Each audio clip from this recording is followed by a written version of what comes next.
Hello everyone and welcome to my World Cup 2022 prediction. The World Cup draws were very recently announced, and here we have the 8 groups.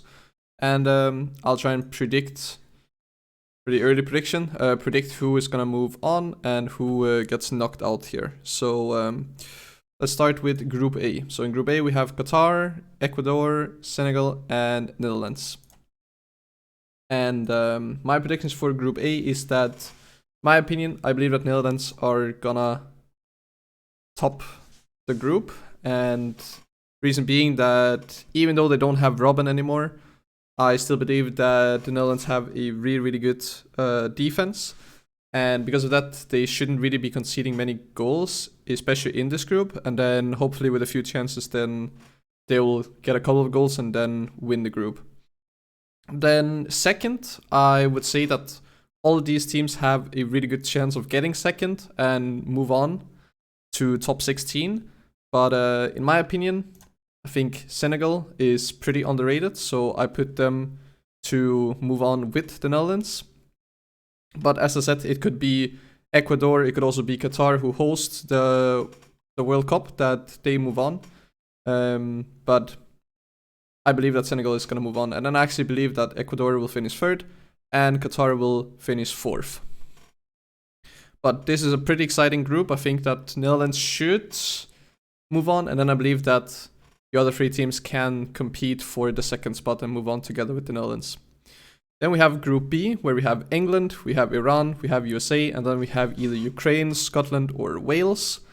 And in this group, I believe that England should top it and be first. Maybe I should use the blue color here actually.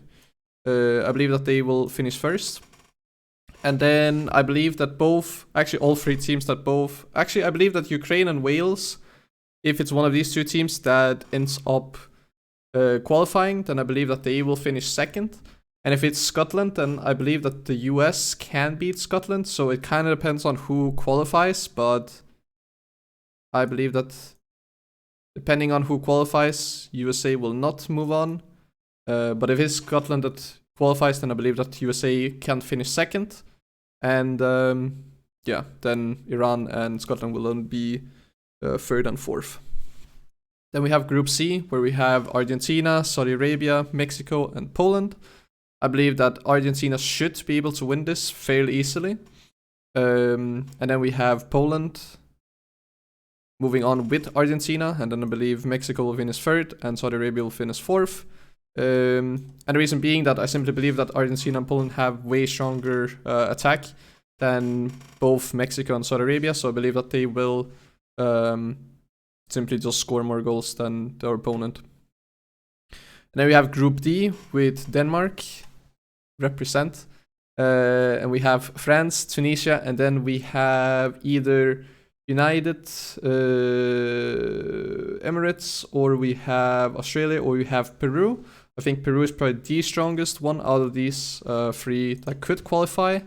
But I believe that France should top it, and then Denmark second. And then I believe if it is Peru that qualifies, then they will finish third, and then Tunisia will finish fourth. Maybe I would put Denmark at number 1 just for the hope, but I wouldn't mind just moving on. My opinion, France should win and Denmark should move on, and anything else would be a really big upset. So I'm fairly confident in Group D will on the first 2. Then we have Group E, where we have Spain, and then we have either Costa Rica or New Zealand, and then we have Germany and we have Japan. I believe that Spain will finish first and Germany second, simply because they've just throughout history had really good teams throughout World Cups. And I believe Japan will finish third, and they could maybe make an upset and kick one of the big teams out, either Spain or Germany.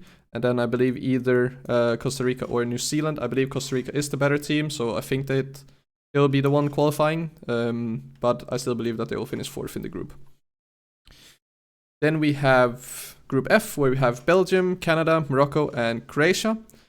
And I believe that Belgium should finish top without big issues. And then for the second spot, I actually believe that both Canada and Croatia could contest for it, but I believe that Croatia will finish second and Canada third, and then Morocco will finish fourth. But as I said, I believe that either Canada or Croatia could finish second and move on, but I tend to move slightly towards Croatia moving on here. Then we have Group F, or Group G, sorry, where we have Brazil, Serbia, Switzerland, and Cameroon. This is a really, really stacked group, but I believe that Brazil should top it. And then I actually believe that all these three teams can finish second, so it's going to be really exciting to see who moves on with Brazil. But my group, I actually kind of went for probably the biggest upset, that Cameroon will actually finish second. But as I said, I think all of these teams can finish second. And then I said that Serbia will finish third and Switzerland will finish fourth. But I believe that all these teams can, all these three teams can end up moving on together with Brazil. So it's going to be a really exciting group to watch. And then we have the final group, Group H, where we have Portugal, Ghana, Uruguay, and Korea. And I believe that Portugal is going to top the group. And then I believe that Uruguay is going to move on, simply because that Portugal with Ronaldo's last World Cup and Uruguay with Suarez and Cavani's last cup, I feel like they will just score a ton of goals and have a really good performance. And then I believe that South Korea will finish third and then Ghana will finish fourth. And yeah, if either Ghana or South Korea ends up finishing second, I would say that is kind of an upset. But yeah, I would say that the most exciting groups where many teams could end up qualifying would be Group A. I believe in Group A, all three teams can qualify second. In Group F, I believe both Canada and Croatia can finish second. And Group G as well, I think all those three teams can finish. So I think Group A, Group F, and Group G are the most exciting ones to watch, simply because that many teams could move on. Whereas the other groups, if it's not the top two teams that ends up moving on, that would be a pretty big upset, which can always happen throughout the World Cups. But this is my early prediction for the Qatar 2022 World Cup. So yeah, let me know what you guys think and how you guys predict. If you agree, disagree. And yeah, if you enjoyed this video, remember to like. And if you want to see more, then subscribe, because I might make an update throughout the entire World Cup if people are interested. So yeah, thank you for watching.